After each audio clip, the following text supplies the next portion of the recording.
ఏ మాయాలోకంలోనో నన్ను మెల్లగా తోసేసింది, తలుపులు మూసింది, తాళం పోగొట్టేసింది. ఆ మబ్బుల అంచుల దాకా నా మనసుని మోసేసింది, చప్పుడు లేకుండా నిచ్చెన పక్కకు లాగింది.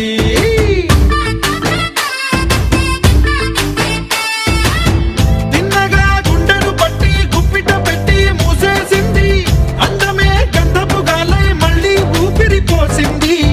తీయని ముచ్చటలెన్నో ఆలోచనలో అచ్చేసింది, ప్రేమనే కళ్ళట్టాలు చూపులకే తగిలించింది. కోసల దేశపు రాజకుమారి, ఆశలు రేపిన అండాల పోరి, పూసల దండలు నన్నే గుచ్చి మెళ్ళో వేసింది. అమ్మో బాబు గారి బొమ్మో.